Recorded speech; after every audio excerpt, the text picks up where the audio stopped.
on a sunny and perfect Thursday morning. It is unbelievable out.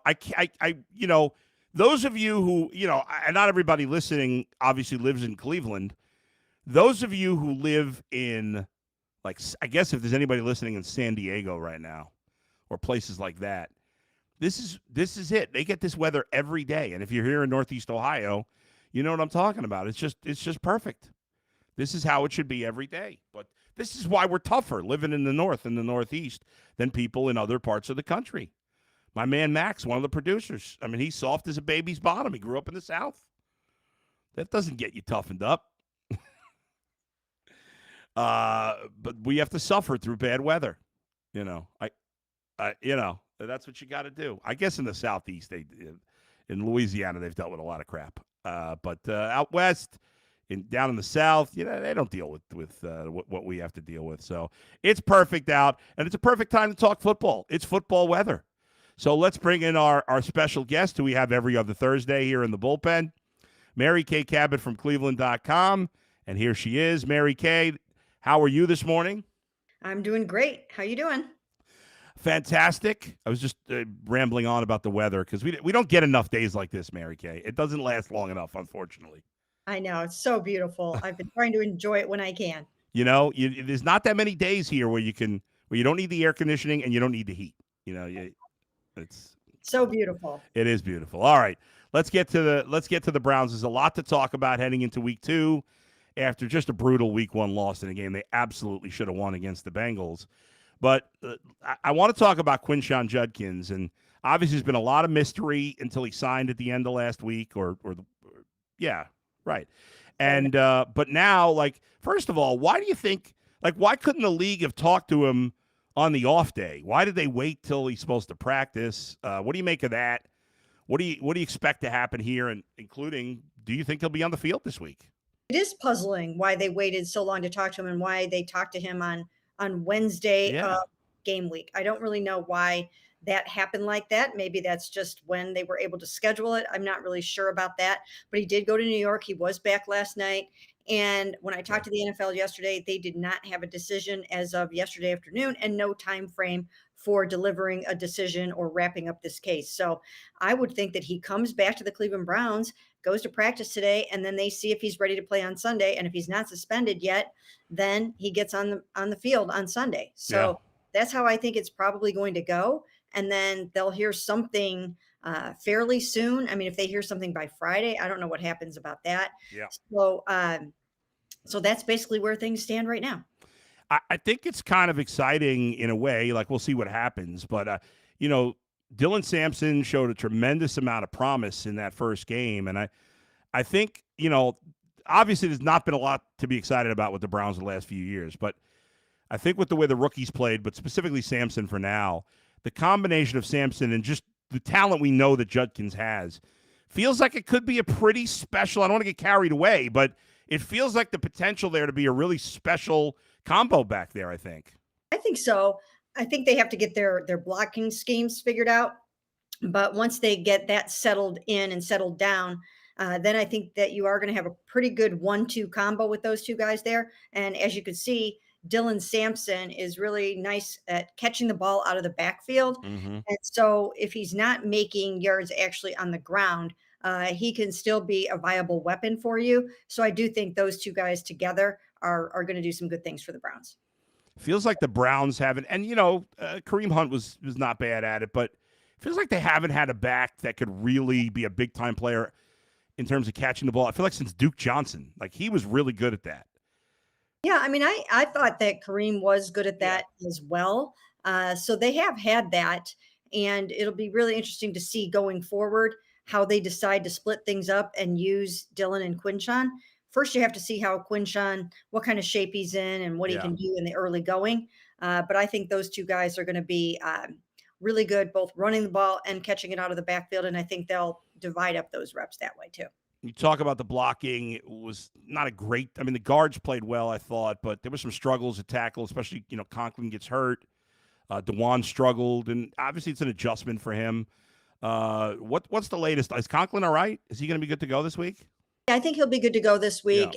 He was much, much better as of Monday, so that bodes well for the future as the week goes along. So I think Jack will be out there, and they'll certainly need him. We know how good this Ravens defense is. We know how good they are in run defense. They finished number 1 in the NFL in that category last season. So this is a football team that is not going to want to let the Cleveland Browns run the football, and they're just going to have to keep trying. All right, Mary Kay, we got to talk about the fact that with Joe Flacco, how would you grade his overall performance this past Sunday? Oh, I thought he did a really, really nice job. I would give him somewhere in the probably B plus range. Okay. I thought he did great. Um, I think he showed that he still has plenty of arm strength, that he still has enough mobility to get the keepers and the bootlegs run effectively, even though he's not a Kenny Pickett or a Dylan Gabriel in that regard. He can still move, especially for a 40-year-old. So I thought that was good. And then that first interception to Jerry Jeudy, he was under horrible duress on that one, and that was not the way he would have wanted to throw that ball. So, Yeah. that was kind of part Joe's fault, Right. part Jerry's fault, not all Joe's fault for sure, and neither was the second one. So, I thought he did a really nice job. The rookies. I think when we talked 2 weeks ago, we talked about the fact this is the first time we've been excited about a rookie class in a long time because it's not been first round picks but of all the rookies, and I think they all stood up. But Harold Fannin to me stood out the most. I was blown away because we get you see a Brock Bowers with the Raiders and you think, well, it's easy, but most tight ends take a long time to develop.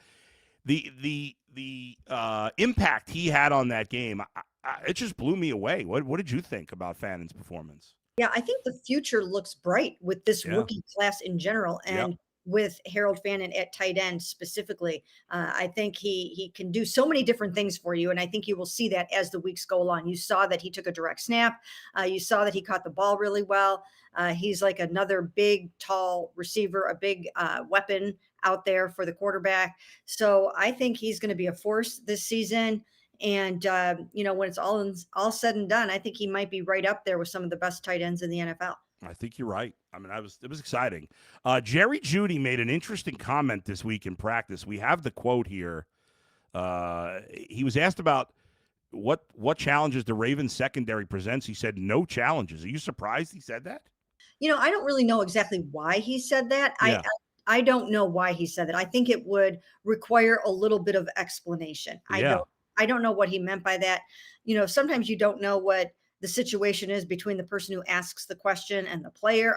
I don't know what that was. I don't know what that meant. I highly doubt that he meant that the Ravens secondary isn't going to present him with any football challenges. I just don't know that he would say something like that. He's really not somebody that talks trash like that much. Yeah. I don't know what that was all about, but I think we probably just have to ask Jerry and see what he meant. That's weird because the Ravens will use that as bulletin board material. Speaking of which, obviously, listen, you've covered this team as long as anybody. So if I'm going to ask anybody about this, it's you. Obviously, fans are feeling quite sensitive about the fact that the Ravens are celebrating their 30th year with the Browns there. The Ravens did make a statement yesterday saying, hey, they planned this for their home opener before they knew they were playing the Browns, which, okay, I get that. What do you think about this? Because I know people are really upset here. Well, I wrote a column 2 days ago saying that I just didn't think that they needed to do this when the Cleveland Browns are in town. And I kind of went through some of my points, and one of them was the fact that, I remember back 30 years ago, while Baltimore cheered, Cleveland wept. It was a really difficult time for Browns fans. And I don't recall, and I could be wrong, but some of the politicians involved and businessmen involved in that situation, when they stood up at the press conferences and different things, I don't remember anyone really saying, hey, we want to make sure that Cleveland Browns fans, we know how you feel. This happened to us in 1984. We know you're crushed. We know you're devastated. We hope you get football back in your city too. You have to understand we had to take this team at this moment in time, but we understand how you feel, and we know your hearts are broken. And I wish somebody would have done that. I don't recall anybody doing anything like that. I waited and I watched for it. It didn't happen. Yeah. And I think this is just something they didn't have to do. They could have done this in Yeah. another way. Everybody check out that column. It's a bad job out of me that I haven't read it yet, but I will read it this afternoon. Did you do you think I mean, obviously the players are not old enough to, even Joe Flacco was 10 years old when it happened. Are the player, and I heard his answer about it yesterday, and obviously he played there, but do the players care? Are they going to be motivated in any way at all by this? I don't really think so. Yeah. If there's some way the Browns can turn this into a rallying cry for them, Yeah. then then they would be really talented to be able to do that. Because I think even Denzel Ward, when we asked him, I mean, he is from Cleveland. Right. It doesn't bother him. And I asked him, what about some of your family members who lived through it? Do you think they're bothered by this? And he said he would have to ask them. So this is not foremost in his mind. As far as Joe is concerned, he thinks that some of those old time players being back, that will kind of ratchet up the emotion for him a little bit. Right. But just the whole Cleveland thing, he's probably not going to be able to work himself into too much of a frenzy about Browns fans being necessarily disrespected by this. Right. Situation. But I just think it's something that the Ravens should have thought the better of and switched it to another week. I heard a sports talk guy, I think his name is Ken Weinman out of Baltimore, say about this. He was like, because he's old enough he remembered when when the Colts lost, when Baltimore lost the Colts, and he said that 30 years later he didn't even think about it. Well, and my response to that is that's because the Ravens won a Super Bowl. Mm-hmm. Right? If the Browns had won a Super Bowl in the last 30 years, I don't think we would be that upset about this at this point. But because Baltimore stole our team, they've won 2 Super Bowls, and Browns haven't won any. That's why it's even more painful. Don't you think? Well, yeah, that and the fact that, I mean, just in general, that they have a football team back. The fact that they have NFL football in Baltimore, even if they were just winning every year and not going to the Super Bowl, that certainly eases the pain of what happened with Bob Irsay and the Baltimore Colts in 1984. But let me say this, and I think this is an important distinction to make. If the Indianapolis Colts planned a celebration of what Bob Irsay did to Baltimore in 1984, and if they did that celebration with the Baltimore Ravens in town, then I would have a problem with that too. I mean, absolutely. Don't show video of Bob Irsay fleeing in the middle of the night with moving vans and trucks, and then the Colts band still playing in Baltimore because out of protest because everyone was so devastated there. Yeah. I would feel the exact same way for them that I do for Browns fans about the situation. And I think someone should have stepped up and said, we can't wait to do this celebration, but let's do it another week. Yeah. I mean, and to their point, like they said, well, we planned this before the season. Okay. Well, you've known the schedule now for a while. There's no reason you couldn't have switched it to the second home game. You could do this against any other team. Any other team, it's irrelevant. Right. And yeah, I agree. It shows a lack of class, I think, on the part of the Ravens organization. Yeah, and I'm the one that got that statement out of them yesterday. Yeah. I wrote the column, and then I didn't think to, when I wrote the column, I just kind of fired it off as short and to the point. Yeah. And when I knew this was happening, I just wanted to have a say in it. And at that time I hadn't called them. But then yesterday I thought, they really deserve to respond to how this all went. Yeah. And to their credit, they did get back to me. Yeah. It was from a Ravens spokesperson, but they did get back to me and explain that they had it and planned for a year, and that they had mentioned even in March before the schedules came out that this is what they were doing.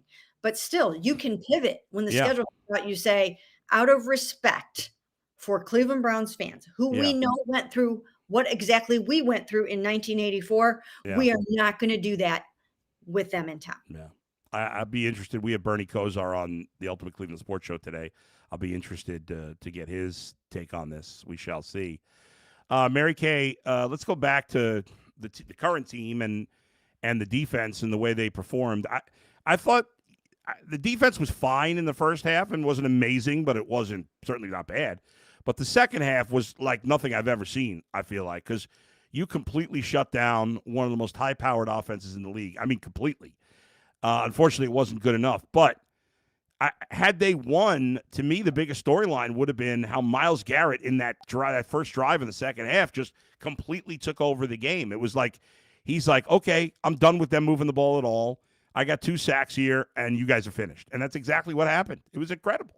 Yeah, he blew up 2 other drives in addition to getting those back-to-back sacks. So really, he blew up 3 of their 7 second half drives and made an impact on some of the other ones. But they went 3 and outs on 6 of their 7 second half drives. Only gave up 7 yards in the second half, 3 points, 1 first down, minus 18 yards in the fourth quarter. So it was a complete dominance of the Bengals' high-flying offense in the second half. And when you have the players that they have on that football team offensively, to be able to do that is remarkable.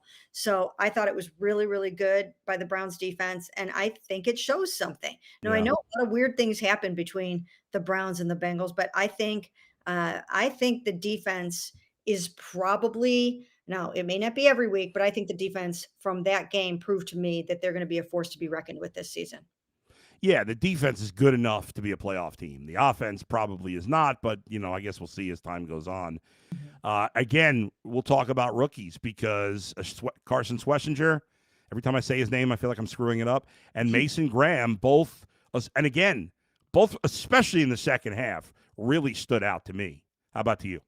Yes, absolutely 100%. And I've been talking about this rookie class, and I do believe that the Browns are straddling 2 worlds between what they hoped was going to be their Super Bowl window number 1 and what they hope is going to be their Super Bowl window number 2. Yeah. And so this group of players, the Sampsons, the Judkins, this whole rookie class, it includes some of the guys that weren't even drafted, some of the undrafted guys, but this whole rookie class, and as you mentioned, Mason and Carson and those guys, I think it's shaping up to be the best class that Andrew Berry has drafted. Yep.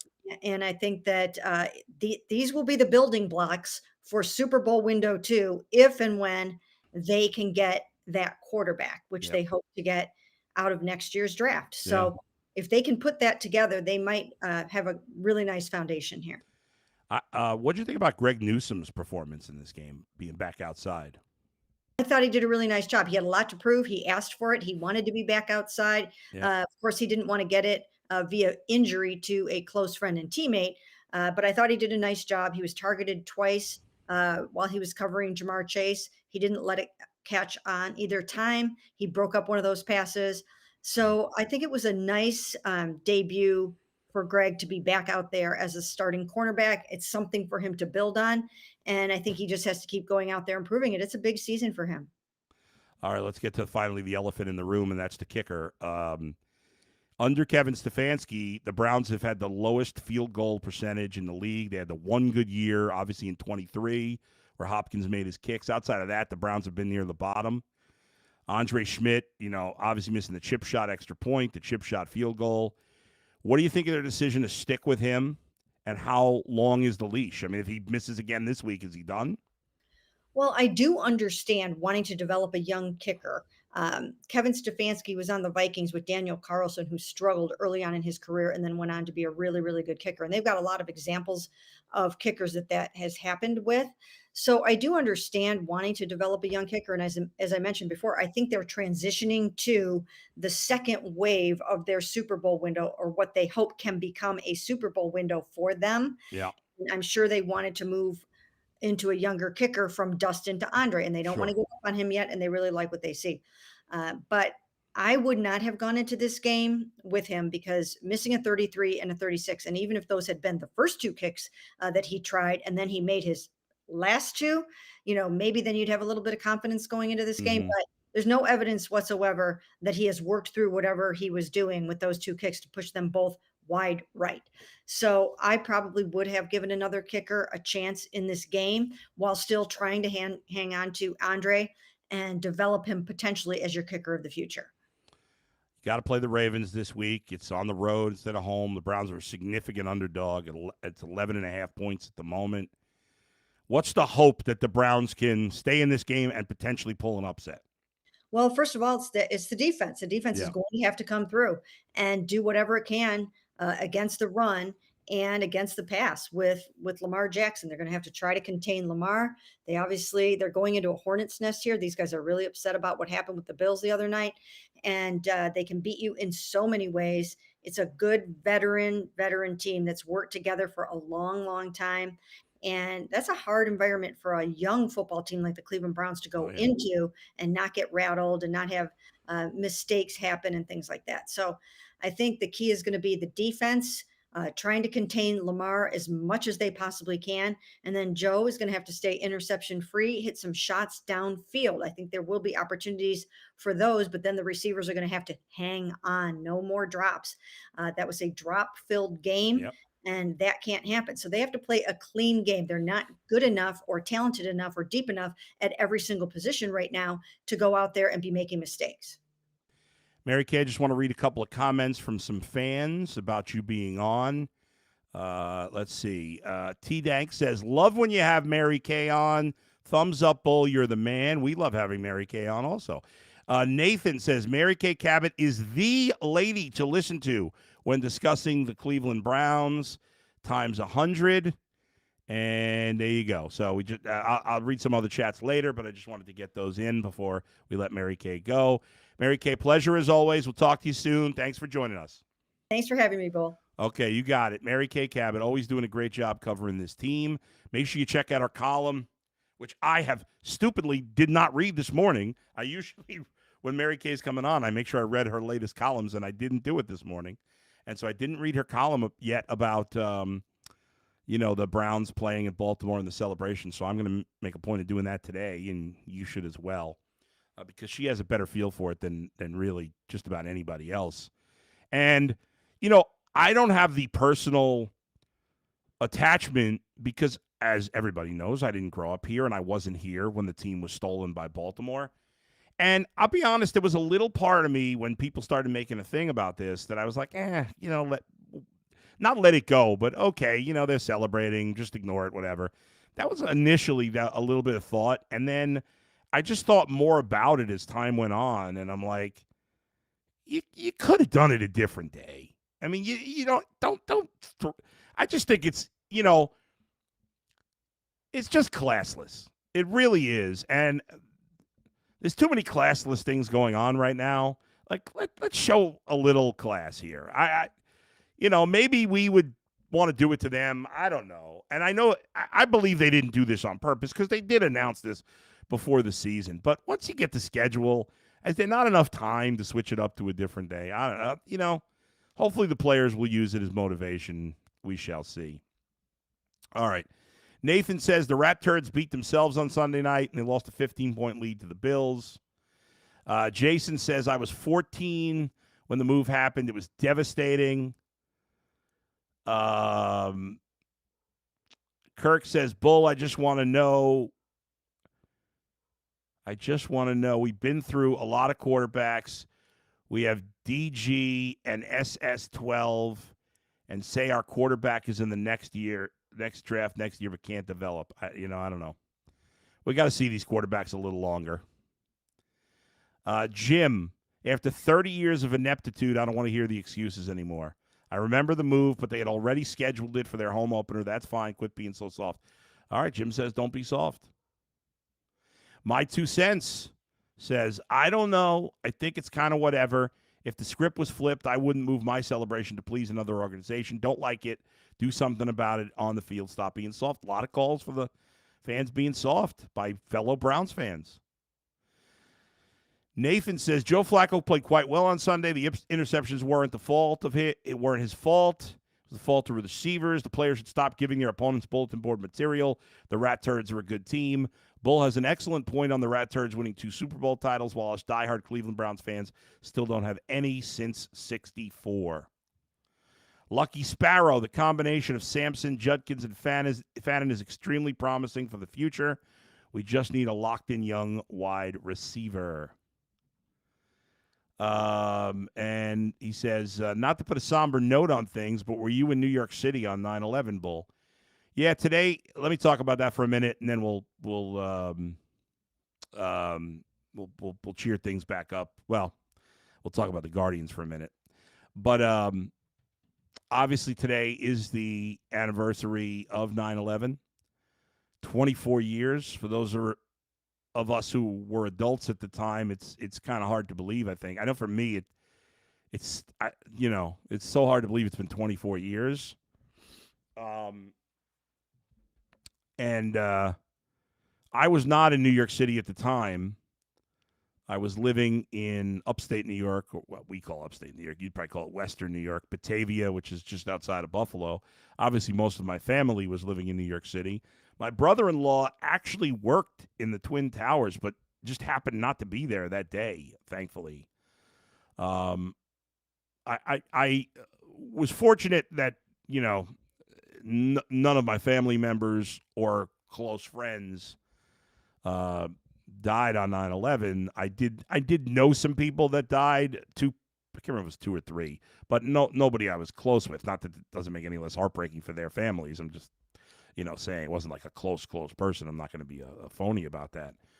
And obviously, being from New York, even though I wasn't there, it was.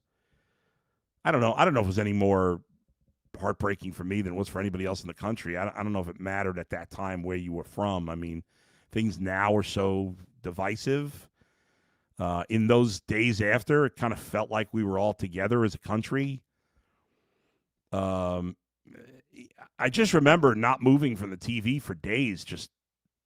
I just like you couldn't wrap your head around it, obviously, and obviously sports were shut down there for a brief period of time. And I remember I just have this memory of going to the supermarket. I think like 3 days after. I don't remember exactly. It was the first place I went in public after 9/11, and I remember I felt like a zombie, and it felt like everybody was a zombie. It was like quiet, nobody was talking, and everybody was just in a bizarre place, and it was a bizarre time, and anyway, the mantra at the time was never forget. I think in a way we did forget some of the lessons of lessons that could have come out of what happened. But anyway, it's weird when Tyvus, for example, he was a little kid.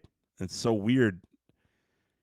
When you meet people, and I'm sure for most of you, your kids like my kid, they know about it, of course, but it's just so weird to meet people that weren't alive or were little kids on 9/11, because for us, if you're my age, certainly if, even if you're in your 40s, was a, devastating time. All right. Let's cheer up a little bit before we wrap up here.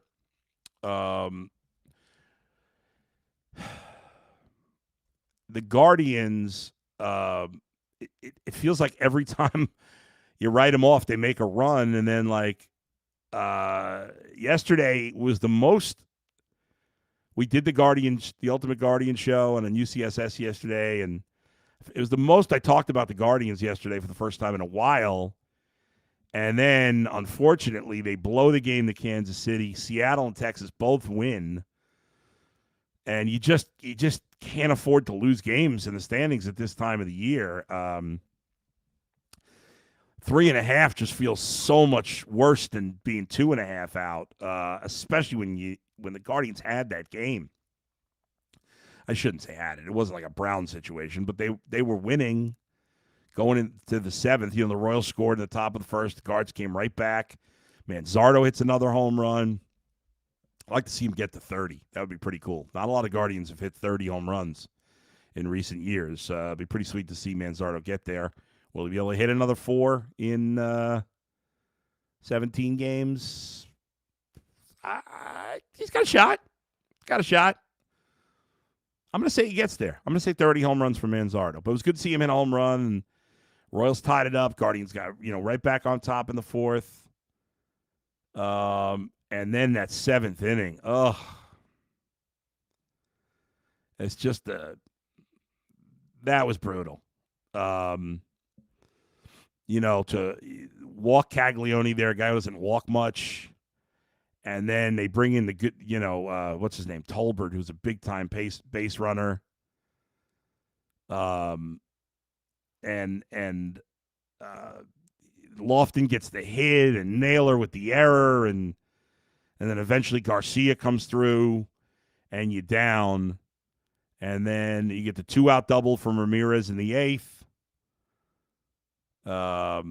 Or in the bottom of the 7th, and you're hoping you could do something, but Manzardo couldn't come through in that case, and then they go 1-2-3 in the 8th and 1-2-3 in the 9th. So unfortunately, they lost the game. That was, you know what? I'm in for the rest of the year, but that one hurt because I felt like I really talked myself yesterday before the game into being back in. I was more locked into watching them play yesterday than I had been in a while. And when they regained the lead 3-2, I'm like, all right, let's get to the pen. Let's lock this one in. You needed it because, as I said, Texas and Seattle both won, but unfortunately they couldn't get the job done. And let's listen. I said they had to go at least 12-6. Now they have to go at least 12-5. Maybe better than that. Final game of the series with the Royals tonight, 7:15. Need Gavin Williams to lock it down. Stephen Kolek is pitching for Kansas City. He's actually pitched pretty well for them. He got picked up in a trade from San Diego and in 2 starts for Kansas City. 13 innings, 3 runs, 11 base runners. So he's pitched well. And it'd be a challenge. But then Gavin Williams right now is their ace. He's got to pitch like it tonight. They got to win every game he pitches the rest of the year. They really need to. So hopefully they'll take care of business tonight. All right. Thanks, everybody, for joining me. I really appreciate it, as always. I love you all. Please, if you haven't done so already, hit the subscribe button. Doesn't cost you anything, but I really appreciate it. Thanks to Max and Z for producing today. And thanks to all of you for watching. I'll be on the Ultimate Cleveland Sports Show today and tomorrow. We have Betting Weekly The Edge tomorrow. And then also tomorrow, this weekly podcast I'm doing with former NFL player Brandon Stokely. He'll be out tomorrow morning, too. We pick some games there and go around the league a little bit. Bet Rivers Pro Football Weekly. That's tomorrow. That'll be released tomorrow. So check that out as well. Thanks, everybody. I'll talk to you next time. Where else but right here in the bullpen with Adam the Bull. Brought to you by Bet Rivers. See ya.